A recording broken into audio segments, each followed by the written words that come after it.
আসসালামু আলাইকুম প্রিয় ভিউয়ার্স, সবাইকে ওয়েলকাম জানাচ্ছি এমজে ডেকোরেশন আইডিয়াস চ্যানেলের নতুন আরেকটা ভিডিওতে। আজকের ভিডিওতে আপনাদের মাঝে শেয়ার করছি খুবই সুন্দর সুন্দর ইউনিক নরমাল বক্স কাটের ডিজাইন। যারা ইউনিক ডিজাইন পছন্দ করে থাকেন তারা এই ভিডিওটা শেষ অবধি দেখতে পারেন। সবগুলো ডিজাইনই অনেক বেশি চমৎকার এবং পছন্দ হওয়ার মতো। সো ডিজাইনগুলো দেখার পাশাপাশি আপনাদের মাঝে আমি আজকে আলোচনা করব ডক্টর আফসানা আপুর দেখা কিছু কথা। যে কোনো শখ বা ইচ্ছা পূরণের একটা সঠিক সময় আছে। সেই সময়টা যদি পার হয়ে যায় তাহলে হয়তো শখটা পূরণ হয়, কিন্তু আগের মতো আনন্দ আর পাওয়া যায় না।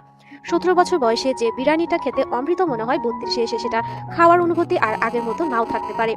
18 বছর বয়সে রিকশায় বসে প্রিয় মানুষের সঙ্গে শহর ঘুরতে যতটা রোমান্টিক লাগে, 36-এ এসে সেই একই কাজ করতে আর ততটা ভালো নাও লাগতে পারে। 21-এ বন্ধু বান্ধব নিয়ে সমুদ্র সৈকতে গিয়ে যে আনন্দ পাওয়া যায়, 40-এ এসে সেটা স্বাদ কমে যেতে পারে। একদিন নিজের ছাদ বাগান করার স্বপ্ন দেখে যারা, বারান্দায় ছোট্ট টবেও একটা গোলাপ লাগায় না।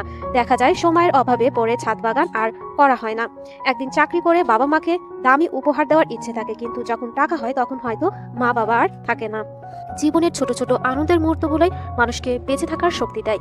এই ছোট্ট শখগুলো যদি সময় মতো পূরণ না করা হয় তাহলে একসময় শুধু আফসোসটাই থেকে যায়। অনেক টাকা জমলে একদিন খাবো, এই চিন্তা বাদ দিন। সামান্য কিছু টাকা দিয়েই প্রিয় কাচ্চিটা খেয়ে আসুন, দেখবেন এটাই জীবনের সেরা স্বাদ। পছন্দের মানুষটাকে আজই রিকশায় ঘুরতে যাওয়ার প্রস্তাব দিন। যদি রাজি হয়, শাড়ি বা পাঞ্জাবি পরে বেরিয়ে পড়ুন। লিখে রাখুন, এটাই হবে জীবনের সেরা রোমাঞ্চ। বন্ধুর ঘাড়ে হাত রেখে বলুন, চল সাজেক যাই, ব্যাগ গুছিয়ে এক্ষুনি বেরিয়ে পড়ুন। ভাড়া বাসায় বাগান করব না, এই মানসিকতা বাদ দিন। ছাদ না থাকলেও বারান্দায় ছোট্ট টবে একটা গোলাপ লাগিয়ে দিন। টিউশনির টাকায় বাবা মায়ের জন্য একটা সাধারণ শাড়ি বা শার্ট কিনে দিন। দাম নয়, ভালোবাসায় অনেক বেশি গুরুত্বপূর্ণ। একদিন সব হবে, চিন্তায় পড়ে থাকবেন না। যারা সবকিছু ভবিষ্যতের জন্য রেখে দেয় তাদের জীবনে অনেক কিছুই আর হয় না। জীবন শুধু পরিকল্পনাই নয়, মুহূর্তগুলোকে উপভোগ করাও জরুরি। সময় থাকতে নিজের শখ আহ্লাদ পূরণ করুন, নয়তো সময় পার হয়ে গেলে শুধু আফসোসই থেকে যাবে। আসলে সবগুলো কথা একদম ঠিক। ডক্টর আফসানা খান কিন্তু আসল কথাই বলেছেন। কথাগুলো আমার কাছে বেশ ভালো লেগেছে।